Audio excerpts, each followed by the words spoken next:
जब से सौम्या के पिता का निधन हुआ था, उसकी जिंदगी धुंधली होती जा रही थी। वह खिड़की के पास खड़ी बारिश को देख रही थी। उसकी आंखों के सामने बारिश की बूंद खिड़की के कांच से फिसल रही थी, ठीक वैसे ही जैसे उसकी जिंदगी धीरे धीरे उसके हाथों से फिसल रही थी।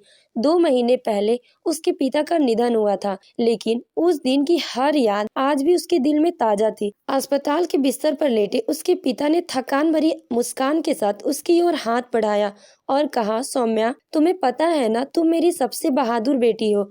मैं नहीं रहूंगा तो माँ और कनक का ख्याल रखना। उनकी आवाज धीरे धीरे कमजोर पड़ती जा रही थी। सौम्या ने उनका हाथ कसकर पकड़ लिया था, लेकिन अगले ही पल उनकी आंखें हमेशा के लिए बंद हो गई। वह अंदर से पूरी तरह टूट गई। उसके भीतर एक ऐसा खालीपन घर कर गया जिससे कोई कभी नहीं भर सकता था। उसकी माँ सुजाता और छोटी बहन कनक हमेशा से उसके साथ ही थी, लेकिन उन्होंने कभी उसे उस तरह नहीं अपनाया जैसा एक माँ और एक बहन को अपनाना चाहिए। कनक मंदबुद्धि थी और माँ की पूरी दुनिया बस उसी के इर्द गिर्द सिमट कर रह गई थी। जब सौम्या छोटी थी तब उसने न जाने कितनी बार माँ की गोद में चढ़ने की कोशिश की थी, लेकिन हर बार माँ ने उसे प्यार देने की बजाय एक किनारे कर दिया था। माँ अक्सर कहती, अभी नहीं बेटा, कनक रो रही है, उसे संभालना है। धीरे धीरे सौम्या समझ गई थी कि माँ का सारा प्यार सिर्फ कनक के लिए था। एक पिता ही थे जिन्होंने हमेशा उसका साथ दिया,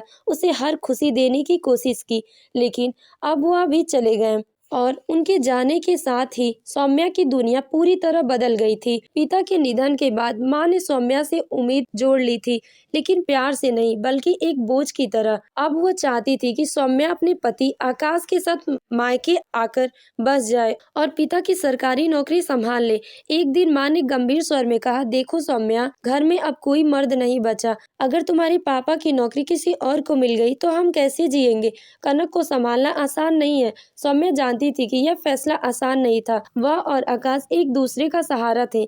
आकाश के माता पिता का कई साल पहले एक सड़क दुर्घटना में निधन हो चुका था। तब से वे दोनों ही एक दूसरे की ताकत बने हुए थे, लेकिन उनकी शादी को 10 साल बीत चुके थे और सौम्या माँ नहीं बन पाई थी। डॉक्टर ने साफ कह दिया था कि वह कभी माँ नहीं बन सकती। कितनी भी रातें उसने चुपचाप आकाश के कंधे पर सिर रखकर रोते हुए बिताई थी। अपने दर्द को शब्दों में न कह पाने की तकलीफ उसके भीतर ही गहरे घर कर गई थी। लेकिन हर बार आकाश ने उसका हाथ थामते हुए कहा था, सौम्या, हम किसी बच्चे को गोद ले लेंगे। हमारा प्यार किसी खून के रिश्ते का मोहताज नहीं है। जब उन्होंने एक बच्चे गोद लेने का फैसला किया था, तभी पिता के अचानक निधन ने उसकी दुनिया फिर से हिला दी। अब माँ का दबाव दिन ब दिन बढ़ता जा रहा था। क्या तुम्हारा पति इतना स्वार्थी है कि मेरी और कनक की मदद के लिए एक नौकरी भी नहीं ले सकता? माँ का यह ताना सौम्या के दिल में गहरे उतर गए। उसका मन बेहद आसान था। कई रातों उसने इसी सोच में बिता दी, क्या उसे माँ की बात मान लेनी चाहिए? आखिर वह भी तो चाहती है कि उसकी माँ और बहन सुरक्षित रहे, लेकिन क्या यह उसके अपने जीवन और खुशियों की कीमत पर होना चाहिए? कई दिनों की बेचैनी के बाद उसने बिना बताए मायके जाने का फैसला किया। वह माँ से सीधे बात करना चाहती थी, उनके दिल की सच्चाई जानना चाहती थी। लेकिन जैसे ही उसने दरवाजे के अंदर कदम रखा, उसे माँ की आवाज सुनाई दी। माँ किसी से फोन पर कह रही थी कि मेरा दामाद आकाश बहुत लालची है और वो कभी माँ नहीं बन सकती, वो बांझ है। देखना, नौकरी की लालच में आ ही जाएगा, सौम्या को भी संपत्ति का लालच होगा। सौम्या के कदम वहीं ठिठक गए, उसकी सांसें तेज हो गई, दिल जोर से धड़कने लगा। फिर माँ की अगली बात ने उसके पैरों तले जमीन खिसका दी। मैं अपनी वसीयत में सब कुछ कनक के नाम कर दूंगी, ताकि सौम्या और उसका पति मेरा इस्तेमाल तो करे, लेकिन मेरी दौलत पर नजर ना रख सके। आखिर यह नौकरी उनकी खुद की तो नहीं है, मेरे पति की थी। तनख्वाह भी मेरे हाथ में रखनी पड़ेगी, ताकि मैं तय कर सकूं कि कितना खर्च करना और कितना नहीं। ये सुनकर सौम्या के पैरों तले जमीन खिसक गई। उसका पूरा शरीर सुन्न पड़ गया। क्या माँ उसे सिर्फ एक काम करने वाली समझ रही थी? क्या उसके मन में उसके लिए कोई ममता, कोई अपनापन नहीं था? यह सुनकर उसकी आंखों में आंसू भर आए, लेकिन वहां खड़े रहने का अब कोई अर्थ नहीं था। जिन शब्दों को सुनने की उसने कभी कल्पना भी नहीं की थी, आज वही शब्द उसकी आत्मा को छल्ली कर रहे थे। वह चुपचाप उल्टे पैर लौट गई। रास्ते भर उसके दिल में एक अजीब सा खालीपन था। कितनी उम्मीद से माँ से मिलने आई थी, शायद इस आस में कि वे उसे गले लगाएंगी, उसके दर्द को समझेंगी, लेकिन यहाँ तो सच्चाई कुछ और ही थी। माँ के मन में न किसी के लिए चिंता थी, न कोई प्यार, सिर्फ स्वार्थ था। घर पहुंचते ही उसने आकाश को सब कुछ बता दिया। आकाश की आंखों में गुस्सा था, लेकिन उसने खुद को संयमित रखते हुए कहा, सौम्या, अगर तुम्हारी माँ हमें लालची समझती है तो हमें वहां जाने की कोई जरूरत नहीं है। अपनी जिंदगी अपनी शर्तों पर जिएंगे। सौम्या को पहली बार महसूस हुआ कि माँ ने कभी उसे सच्चे दिल से प्यार नहीं किया। जब भी उसने माँ के स्नेह की तलाश की, उसे हमेशा पीछे कर दिया गया। बचपन से लेकर आज तक वह बस माँ की अपेक्षा सहती आई थी, लेकिन अब और नहीं। अब जब माँ को जरूरत थी तो वह उसे मजबूरी में अपनाने को तैयार थी, लेकिन प्यार से नहीं, बल्कि एक गुलाम की तरह। एक हफ्ते बाद माँ का फोन आया, सौम्या, तुम दोनों आ रहे हो ना? देखो, अब सब तुम्हें ही संभालना है। आखिर कनक तुम्हारी बहन है और मैं तुम्हारी माँ हूँ। तुम हमें अकेला नहीं छोड़ सकती। सौम्या ने स्वयं से कहा, माँ, मैं आकाश से बात करके बताती हूँ। माँ की आवाज तीखी हो गई।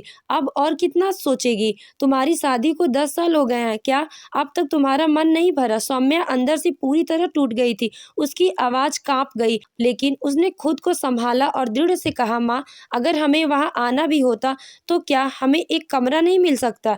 क्या हमारी कोई निजी जिंदगी नहीं है? माँ की आवाज गुस्से से कांप रही थी। तुम्हें अपनी सुख सुविधाओं की पड़ी है। हमें यहाँ कितनी परेशानी हो रही है, इसका तुम्हें अंदाजा भी है। जब तुम माँ नहीं बन सकती तो निजी कमरे की क्या जरूरत? यह सुनकर सौम्या की आंखों में आंसू छलक आए।